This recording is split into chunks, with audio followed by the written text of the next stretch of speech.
Ladies and gentlemen, Giovanni, and it's history time.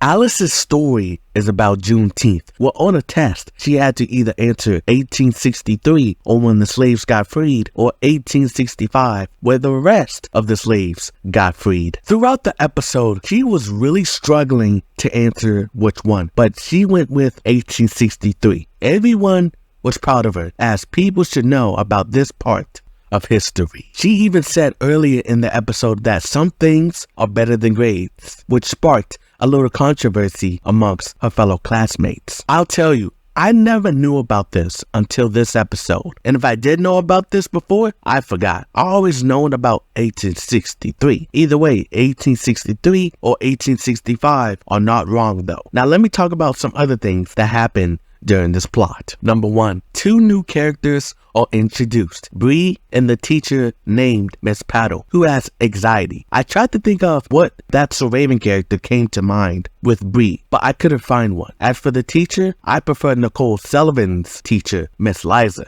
And no, it's not because she played She-Go. Seeing Alice get more school characters, that's good. Let's keep it going. Let's really flesh out Alice's school life, but don't forget to flesh out the Alice school characters. Let's do the one thing the writers mostly failed to do with Booker's middle school and high school run. Sure, they had a Curtis, Sienna, or Coach Spitz appearing in multiple seasons, but mostly they only had one season school characters, which is fine because that's So Raven had them, but I at least need some consistency. So here's hoping season 7 helps with that. Number 2, this was the best Dylan that was shown so far. He was gloating throughout the entire episode, saying he's gonna ace the test, but he ends up failing the test, and it wasn't even over the slave question. It was a math question. Number 3, Alice continues to prefer Nia over Booker. They really building up that Nia and Alice face to face. Number 4, when Alice was struggling about the whole Juneteenth, she thought she erased it, but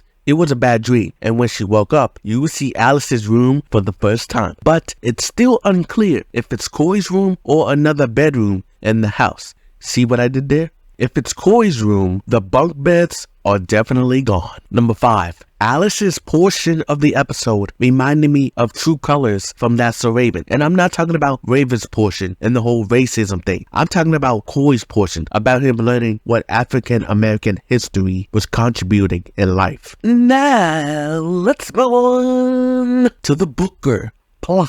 So Booker's plot is about him and Cami, about how they broke up. Booker, along with them and other seniors, had to submit baby photos, and Ivy, who was able to look at them early, showed it to him. The caption for Booker was "Booker Baxter Carter" before he grew up into a undeniable jerk. And come to find out, it was Cami who wrote it. He was confused by this, as him and Cami broke up because she wanted to get back with her ex, Ash. Along with that, he thought they were on good terms, but looks like they are not. Booker tries to apologize, even though he doesn't know what for, but that doesn't work. He follows Cami, Ivy, and Neil into the elevator. In the elevator, Booker and Cami talk to each other by recapping how they broke up. Booker was like, "This is how we broke up," and Cami was like, "No, this is how we broke up." In the end, it was really a mutual breakup, but in a bad way, because Cami was like, "I had a good time with Ash in Costa Rica." And Booker was like, "If your girls are so happy together, maybe we should be together." And then those two went their separate ways.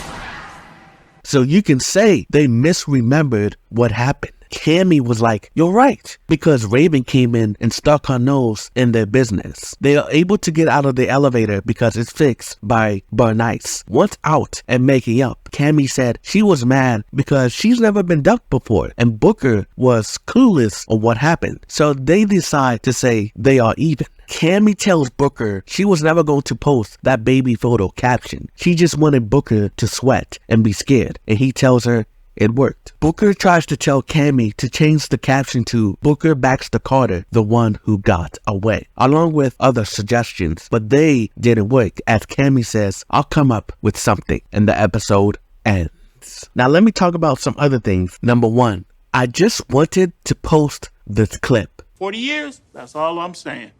No wonder your wife lives in London. Number 2, Ivy is now claustrophobic? Where was this in the Escape from Palcatraz episode. Guess the place wasn't small enough to activate it. Number 3, Ivy gave me new Neil meme material that I'm going to be using going forward.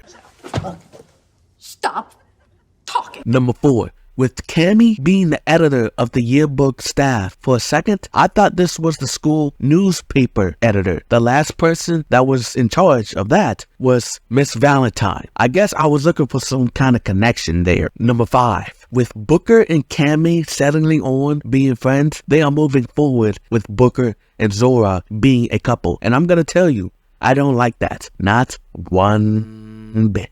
Now, in my season 5, episode 22 review, I said I had an idea on if those two broke up, and even though they are good friends now, I'm still gonna share it with y'all. So my idea was that after the breakup, Cami was gonna turn into Alana and start being rude to everybody, especially to Booker and Zora. She would then get her own crew as well. She was speaking English and then speaking a fluent Spanish language as well, though I get that's too similar to Alana. While I'm not a fan of Zora being with Booker, I think as an individual character, she is alright. Going back to what I said in my season 5 episode 22 review, the Booker and Cami relationship was a waste of my time. And why is that? Let Booker tell you. You met a girl, didn't you? No. I met the girl. So question, when Booker and Cami were together, did Cami ever record Alana's reaction to find out they were still together, since that is what Raven wanted? Plus, how's Alana feeling about all this? Not only did Cami hid the relationship, but finding out they broke up. Alana could be happy based off of season 5 episode 13, but who's to say Cami didn't convince her to support the relationship, and after they broke up, Alana is now pissed off? I'll guess I never know.